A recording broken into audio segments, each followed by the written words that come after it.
cunhado meu, ele era demais. O Ayrton. Como eu gostava do Ayrton, meu Deus do céu. Ele vinha aqui para minha casa em Cariacica, no Espírito Santo. Era só uma diversão. Ele jovem, alto, bonito, forte. Ele descendente de italianos. Ele tinha uma gargalhada farta, gostosa, bom humor. Ele era o tipo de pessoa que, se tivesse problema, ninguém descobria, não. Ele não demonstrava. Preservava demais a sua família. Nossa, como a minha irmã, a Belinha, a Bela, era bem casada. Eu a cumprimentava. Bela, você ganhou na loteria, Bela. O teu marido é espetacular. O Ayrton, ele é maravilhoso. E ela me dizia em resposta: é por isso que eu sou tão apaixonada por ele. Eu tive o prazer de tê-lo como meu cunhado. Ele era filho carinhoso com o pai e com a mãe dele.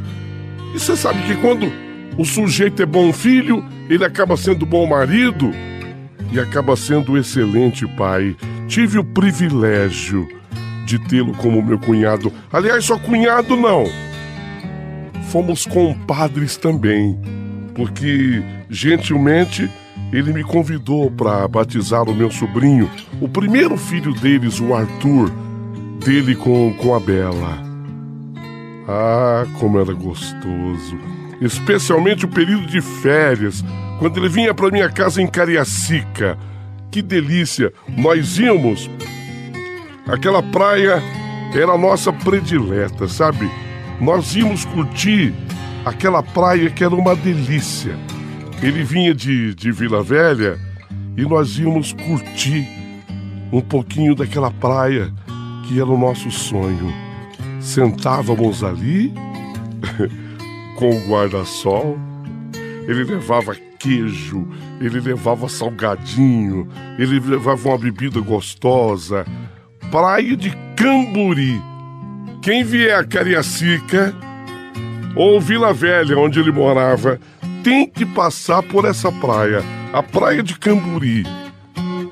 O guarda-sol armado, aquelas comidas gostosas que ele levava, aquelas bebidas diferentes que ele levava.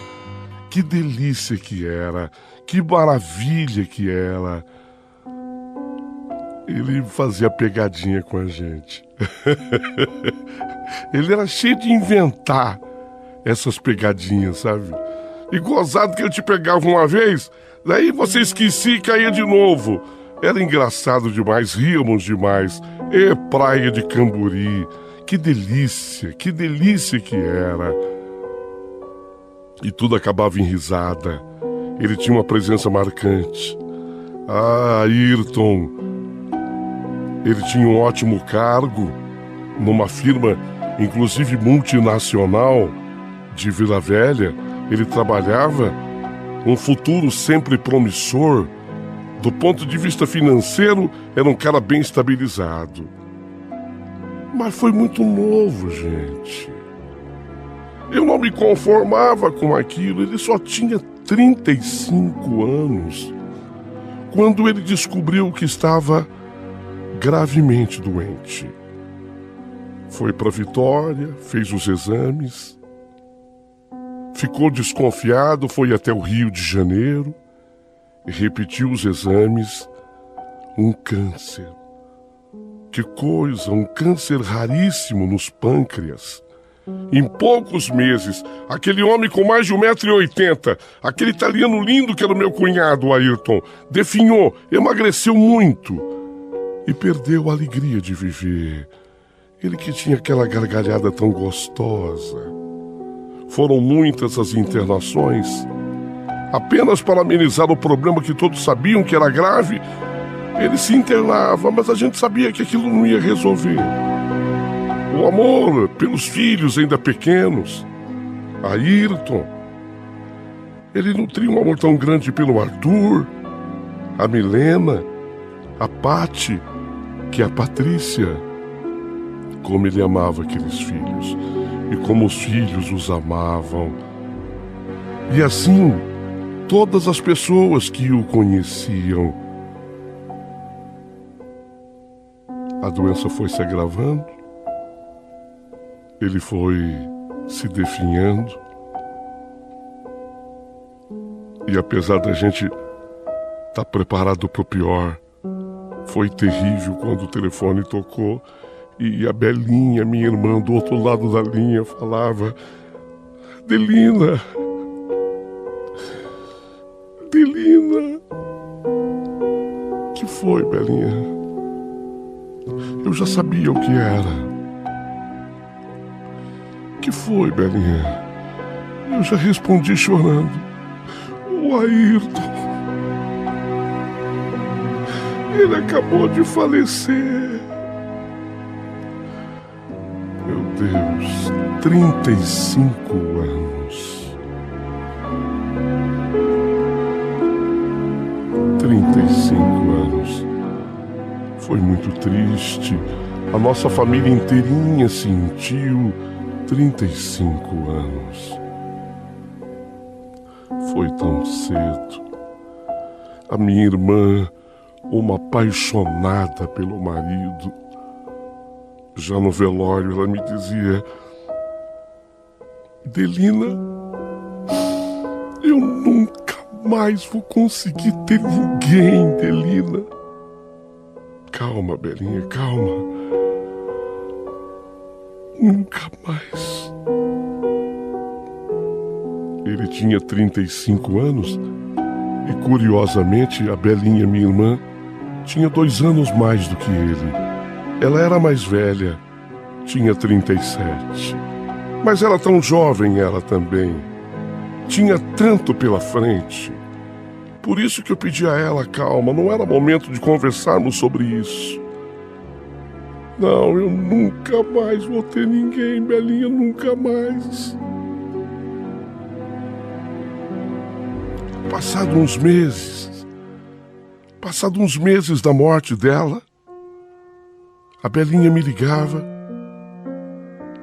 para contar: Delina,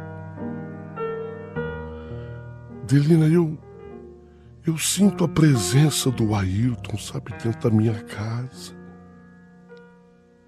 Como assim, Delina? Sinto a presença dele. A presença dele. Eu sinto cada vez mais forte.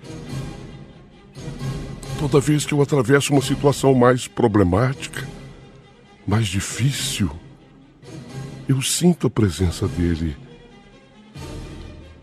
Até o calor do corpo dele eu sinto ao meu lado. Eu não estou imaginando coisas, não.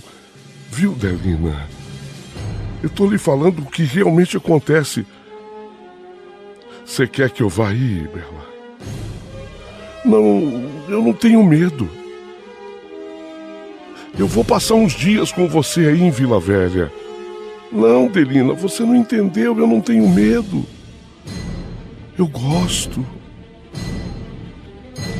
Eu gosto muito de sentir a presença dele, especialmente nos momentos mais difíceis, assim, sabe? Ele percebe que eu tô triste, aí eu sinto o cheiro, a presença do Ayrton.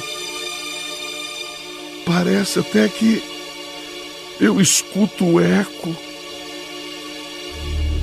da voz dele dizendo: calma, Belinha. Aquele jeito dele. Calma, Belinha.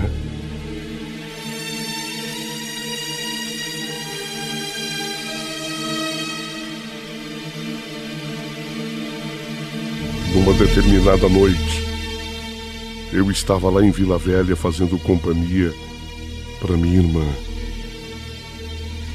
E ela acordou durante a noite, sentindo muito forte a presença do Ayrton, do marido falecido. Levantou-se, Foi até o quarto dos meninos. Os 3 pequenos ainda dormiam juntos.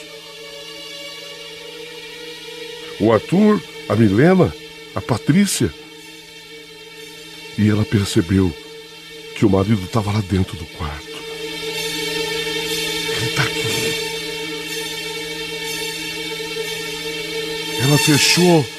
Ela fechou então a porta do quarto lentamente. Voltou para a cama.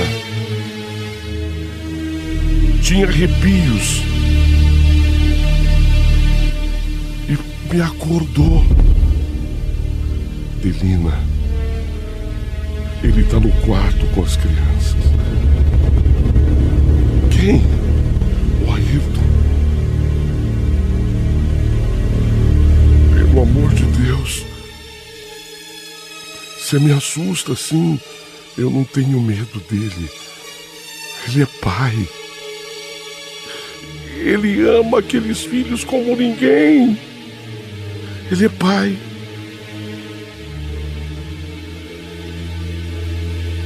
Ela esperou mais um tempinho e voltou ao quarto das crianças.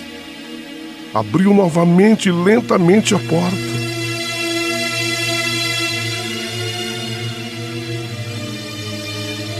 Voltou. Delina, as crianças estão dormindo bem. Estão em paz. Ele está lá com elas. Até aí, passou pela minha cabeça. Será que é loucura da minha irmã? Será que a minha irmã está vendo coisas, imaginando coisas? Pela manhã,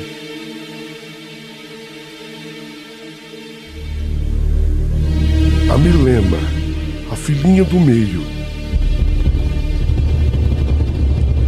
fomos tomar o café da manhã. Mãe. Oi, Milena. Mãe,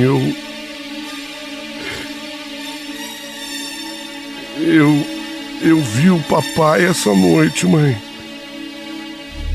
Ele estava ao lado da cama da Pati.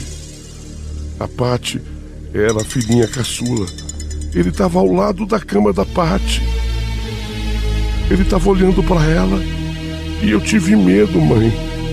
Aí eu cobri a cabeça e eu comecei a rezar assim: papai, eu te amo muito, muito, muito, mas eu tenho medo, pai. Papai, eu te amo muito, muito, muito, mas eu tenho medo, pai. Papai, eu te amo muito, muito, muito, muito, muito, mas eu tenho medo, pai.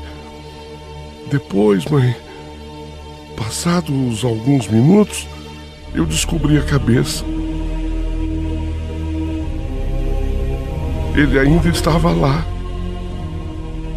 Eu cobri a cabeça novamente e continuei fazendo a mesma oração. Papai, eu te amo muito, mas eu tenho medo. O senhor compreende, pai? O senhor compreende? Depois, passados mais minutos, eu descobri a cabeça novamente e ele já tinha ido embora. O relato da minha sobrinha, a Milena do meio, corroborava com tudo que me havia dito a Belinha, minha irmã. Confirmava, fazia sentido. E eu vi então que a coisa era séria.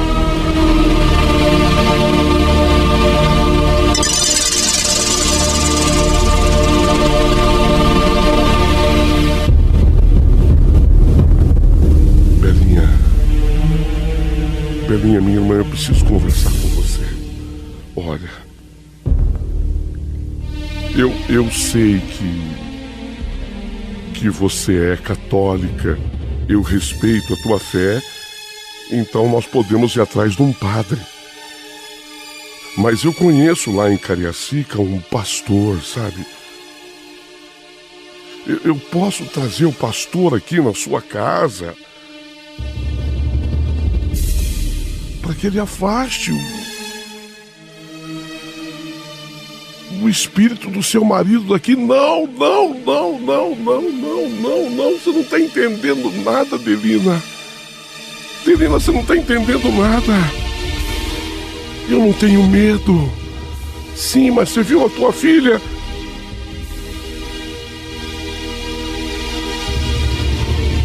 Ela fez a oração dela e disse que o pai foi embora. Ele não vai voltar mais. No quarto deles, não. No quarto dos filhos, não. Ele ama demais esses filhos. Mas eu não quero. Eu não quero que nenhum padre, eu não quero que nenhum pastor e que nenhum espírita afaste o Ayrton daqui. Aqui é a casa dele. Belinha, era a casa dele. Ele agora o quê? Ele morreu. Belinha, ele morreu. Você quer que eu fale o quê? Que ele tá vivo? Ele morreu. E esse não é mais o lugar dele.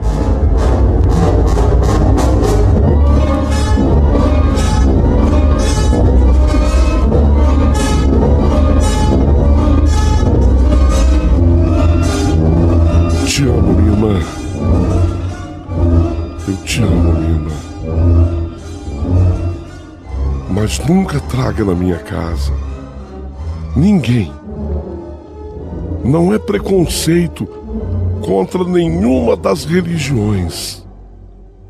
Aceitaria o pastor, aceitaria o padre, aceitaria o espírita, mas eu não quero ninguém na minha casa com o objetivo de enxotar daqui o espírito do homem que eu amo.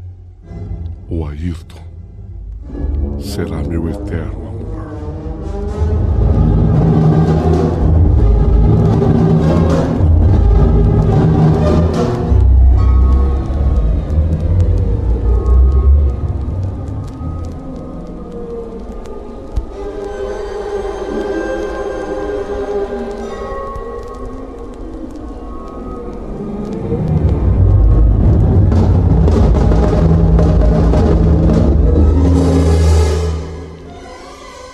Sabe, Paulinho Boa Pessoa, meu amigo, eu tinha certeza que isso ia passar.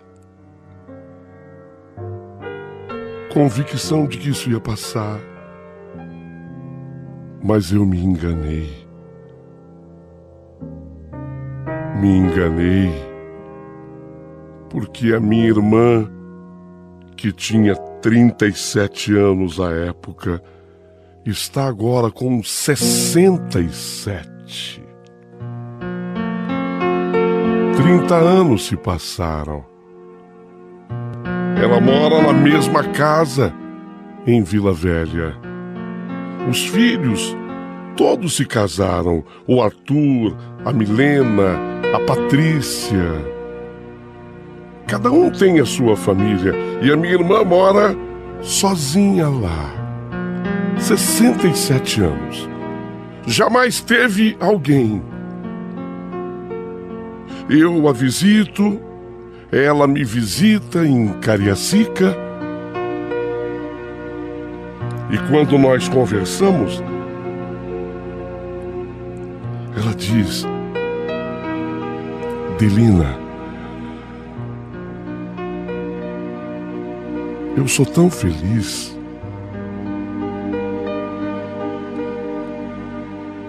Sou tão feliz, Delina. Vocês imaginam que eu tenho solidão, né?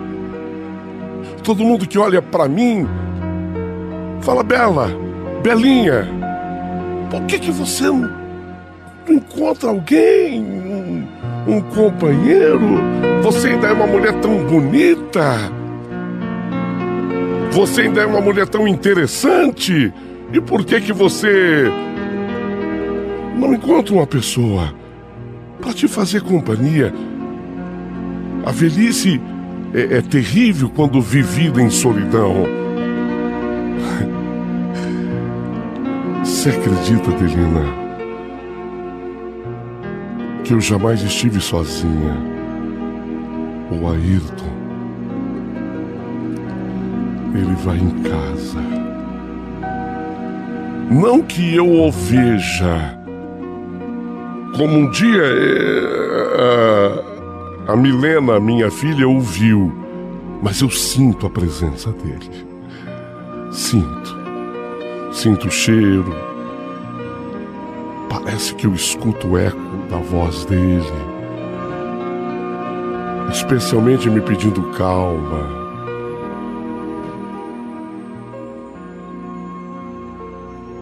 Irmã, nunca diga a ninguém que eu sou uma solitária, porque eu não sou.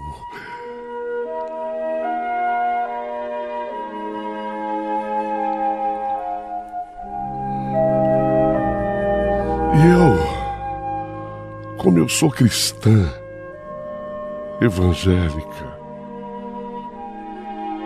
eu sinto que eu preciso fazer ainda alguma coisa pela minha irmã. Porque ela tem 67 anos, é nova ainda, mas nunca se sabe o dia de amanhã. E eu tenho a impressão que ela não vai poder viver assim até o resto da vida dela. Por isso hoje eu mando essa carta, em busca de sugestões. Alguém me ajude. O que eu faço para ajudar essa minha irmã?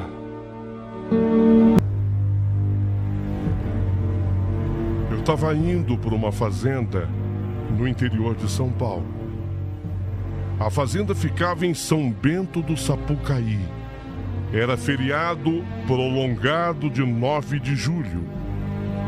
A minha namorada, Andréa, estava cochilando no banco do carona. Com medo de também dormir, eu abri a janela para a brisa fria da noite me deixar em alerta.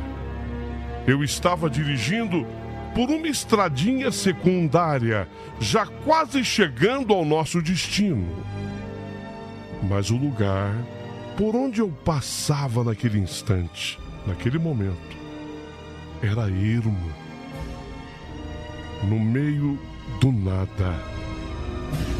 Só tinha uma floresta densa à minha direita e um descampado enorme com alguns aglomerados de árvore aqui, outro ali, na minha esquerda. Eram 10 horas da noite. 10 da noite. Não havia casa nenhuma, nem iluminação na estrada.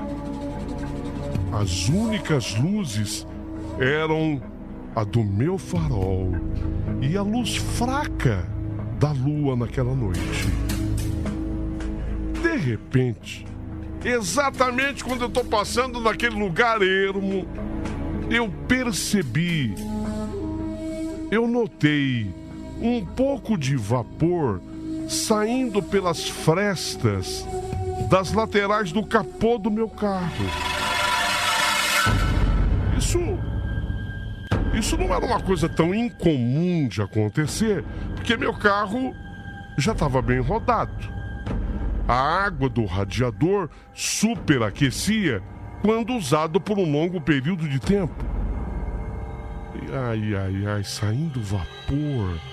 O motor tá esquentando, vai ferver. Quer dizer, já deve estar fervendo, porque o vapor estava saindo. Eu então acordei a Déia.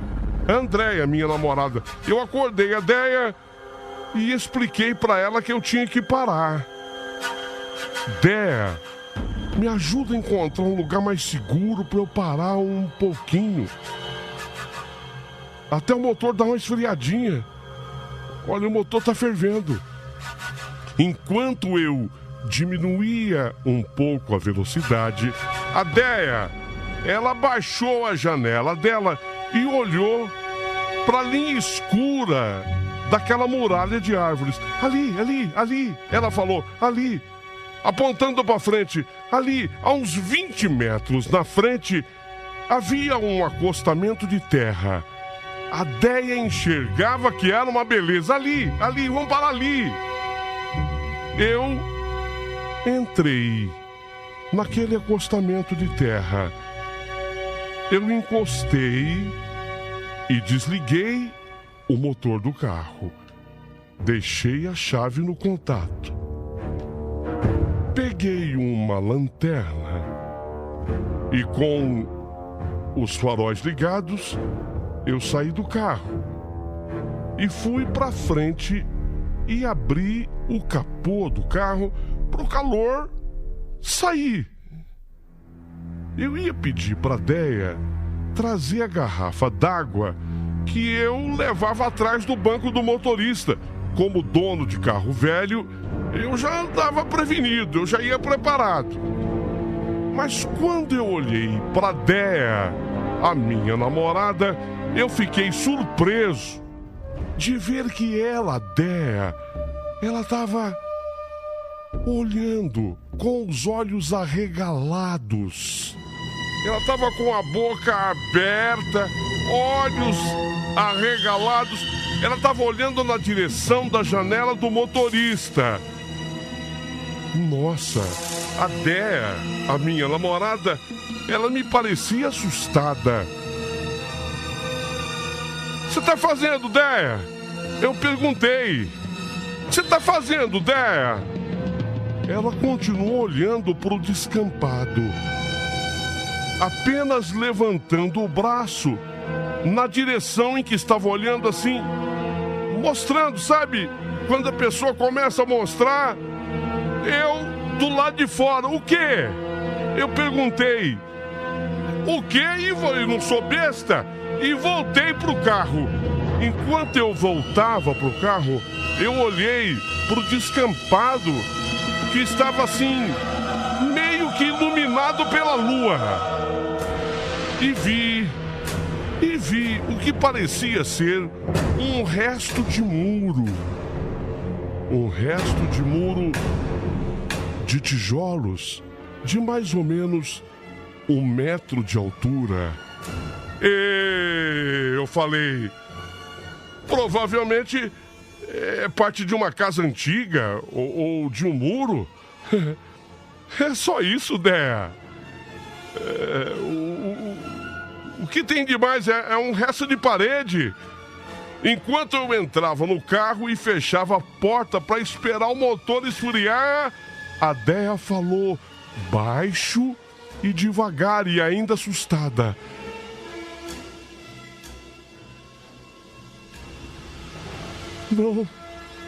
Não é o muro de tijolos.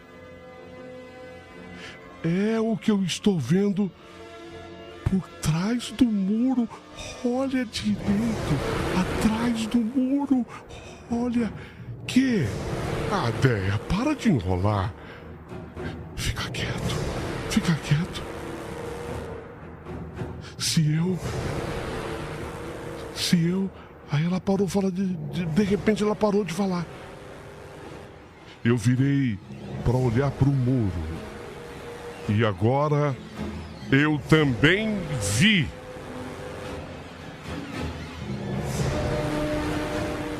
Meu Deus. Era uma pequena forma humanoide, branca como a lua, meio arqueada, com pouco menos de, sei lá, 1,20 m, por aí. Tava agora parada na frente do muro.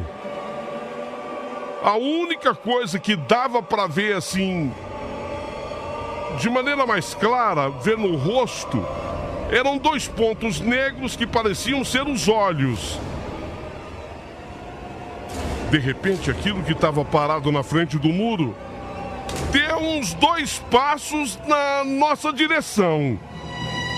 E com os braços finos, arqueados, fez assim como se quisesse nos abraçar, sabe? Eu gritei, e se você estivesse lá, você também gritaria. Eu tentei. Lembram da lanterna que eu saí com ela? E que eu não havia acendido ainda? Eu tentei acender a lanterna, mas ela falhou. Sei lá, pilha fora do lugar. Foi aí que eu pensei ligar o carro. Foi aí que eu pensei ligar o carro. Mas eu olhei para cima e vi que o capô do carro estava aberto. Como eu iria dirigir se o capô do carro estava aberto? Eu congelei. Enquanto que a Déia, minha namorada, fechava a janela dela, eu disse que eu ia... Déia, eu vou fechar o capô.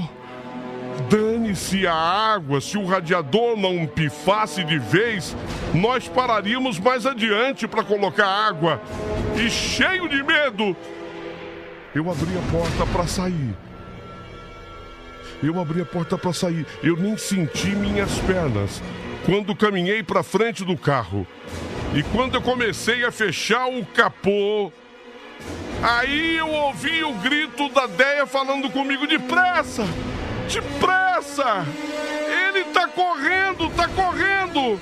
Eu ouvi o batido do capô do carro. E quando vi, eu já estava dentro do carro. Aí eu virei a chave. O motor resmungava, tentando ligar, mas não pegava. O motor do carro, ele resmungava, mas não pegava. Não é possível. O carro não pega. Ideia! Depressa! Ele agora tá correndo aqui pro nosso lado, tá vindo pra cá, corre depressa! Tá correndo na nossa direção! Déia, praticamente ela se atraca meu corpo. Foi quando eu gritei: ai meu Deus! Déia murmurou. Eu não queria olhar. Eu virei a chave de novo. E de novo nada do carro pegar. A Déia, ela quase deitou em cima de mim, esticando o braço para travar minha porta com uma mão e fechar a janela com a outra. Era daquela janela de manivela. Vai! Ela falou assustada, enquanto ela se sentava de novo no banco dela.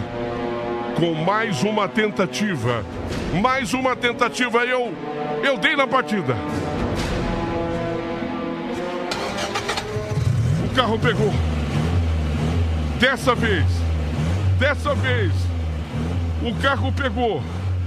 E enquanto eu pisava fundo no acelerador, eu olhei para o campo. Aquela coisa estava a apenas alguns metros na beira da estrada.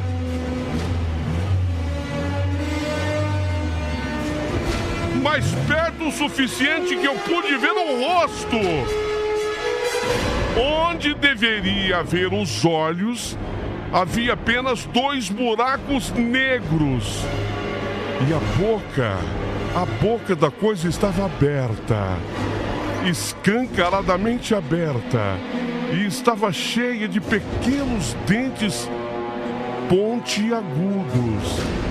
A sua pele, ou a superfície, parecia estar toda chacoalhando, enquanto que aquela coisa corria para o nosso lado. Eu pisei no acelerador do carro.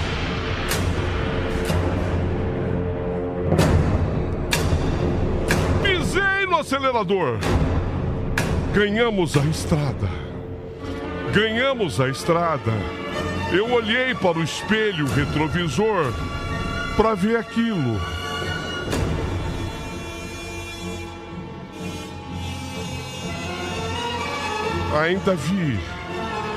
Ainda vi pelo retrovisor aquela coisa abrindo a boca e fechando, falando alguma coisa. E aí a Déia, a minha namorada Déia, ela soltou um grito assim de horror, sabe? Ela deu um grito. Ela estava virada para trás, olhando para aquilo também. Mas agora ela estava sentada direito,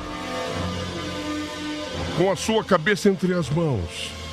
Eu mexi no espelho, assim, evitando olhar para trás. Eu tirei o rumo do espelho.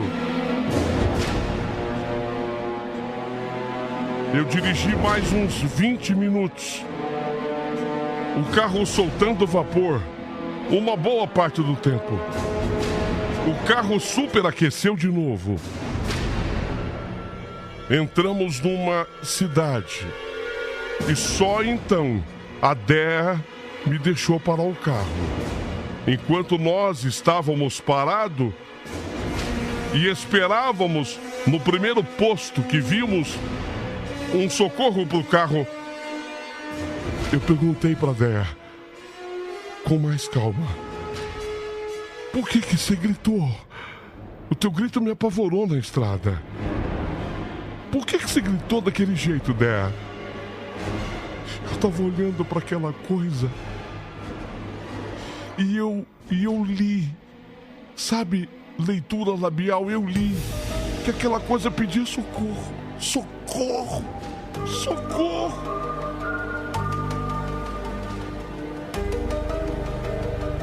No posto, o carro esfriou o motor. Seguimos a viagem. Quando chegamos ao nosso destino, a fazenda, os parentes da Andréia já nos esperavam.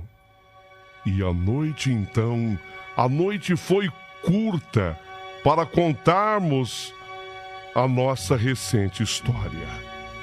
Os parentes de Andréia ouviram tudo de maneira atenta. Foi quando a dona Conceição, a tia da minha namorada... Onde foi isso? Eu falei exatamente o lugar.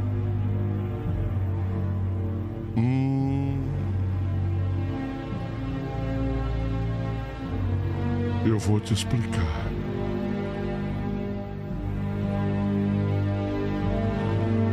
E Dona Conceição começou a contar. Exatamente, bem naquele lugar onde tudo aconteceu comigo e com a Déia, havia ali uma clínica. Ouçam a explicação! Ouçam a explicação! Exatamente naquele lugar existia ali uma clínica de recuperação de drogados. Essa clínica começou a ficar conhecida porque tinha um índice grande de recuperação. Até que acabou sendo internado na clínica um jovem que era filho de um prefeito de um dos municípios da vizinhança. Esse jovem, ele era viciado em cocaína e ele estava num estado bastante avançado do vício. Esse prefeito, pai do rapaz, prometeu àquela clínica que se o filho dele se recuperasse na clínica, além de uma boa ajuda financeira, ele iria mandar construir uma estátua em homenagem ao santo que emprestava o nome à clínica. Ele ia mandar fazer uma estátua do santo que emprestava o nome àquela clínica. O resultado foi que o rapaz, em 6 meses, ele teve alta, ficou ótimo e retornou para casa dele. O prefeito, ele havia dado a ajuda financeira que prometera. Essa parte ele cumpriu. Mas ele não tinha feito a estátua prometida para o santo. Parece-me que alguém na família do prefeito era evangélico e falou: não faz isso. Não faz isso. Falou: o dinheiro tá aqui, mas a estátua eu não vou fazer, não. Ou sei lá, o prefeito parecia querer testar se o filho de fato estava recuperado ou se era apenas uma recuperação temporona. Resultado: 90 dias depois, o rapaz voltou pro vício. O filho do prefeito voltou pro vício. E aí ele teve que voltar para a clínica de novo, com o mesmo problema. Só que dessa vez aconteceu o pior. Esse rapaz, aproveitando-se de um descuido dos funcionários da clínica, ele abriu um tanque de gasolina de um carro, usando uma mangueira, tirou a gasolina do tanque, jogou essa gasolina numa parede da clínica, pegou um pedaço de pau, colocou fogo na ponta do pedaço de pau e ele veio para atear fogo na clínica. Só que, quando ele aproximou com o pedaço de pau e o fogo, houve uma explosão. O fogo se alastrou não só pela parede, mas para cima do rapaz, que não tinha percebido que inclusive havia caído gasolina na roupa dele e no corpo dele. Acabou que o rapaz morreu carbonizado. O rapaz morreu queimado, feito uma tocha humana. Ele saiu correndo pela clínica que restava dela, até que perdeu as forças e caiu para a morte. O dono da clínica, desgostoso com o fato, fechou a clínica. Mandou demolir o que restara do incêndio. Mas os pedreiros, ouça bem, os pedreiros contratados não chegaram a concluir a demolição, uma vez que diziam os pedreiros que eles eram perturbados pelo espírito do rapaz que vagava pelo lugar. E eles deixaram aquele pedaço de parede. Ficou aquele pedaço de parede que nós vimos. Esse pedaço de parede era justamente aquele que eu e a minha namorada tínhamos visto, como se fosse um muro, sei lá. E foi atrás desse pedaço de parede que surgiu aquele fantasma.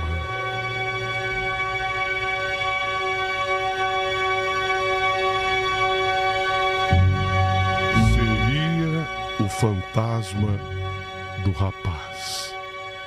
De acordo com a dona Conceição, tia da Déia, não éramos os primeiros a ter visto aquele fantasma.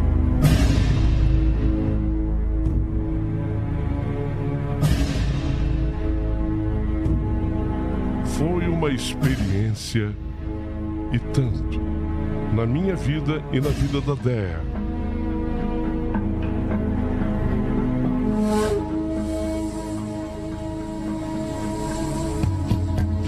Cerca de ano e meio depois, me casei com a Déia. Formamos uma família, temos um lindo casal de filhos.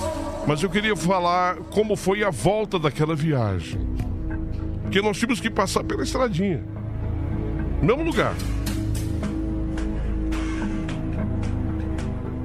Passamos pelo lugar às 10 horas da manhã, com aquele sol bem forte.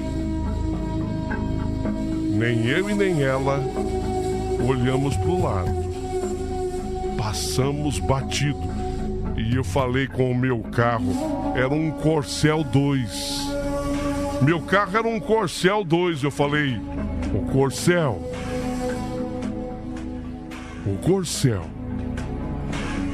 Se você falhar nesse pedaço de estrada, eu te quebro inteiro, Corcel. Você tá ouvindo? Você aguenta firme, Corcel. Aguenta firme.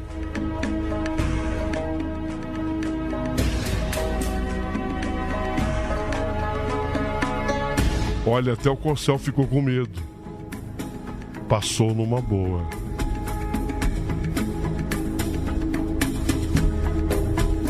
Quando eu e a Déia contamos essa história, tem gente que fala, meu Deus.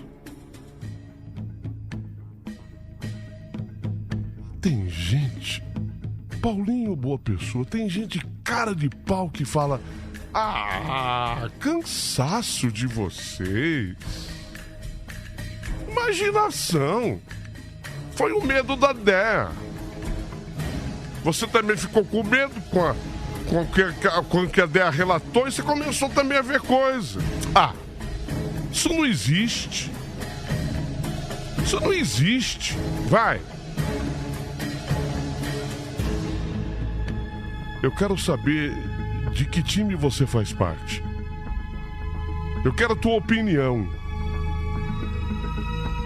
Eu quero muito ouvir a tua opinião pelo nosso WhatsApp. Eu quero muito que você escreva a sua opinião nesse canal. De que time você faz parte?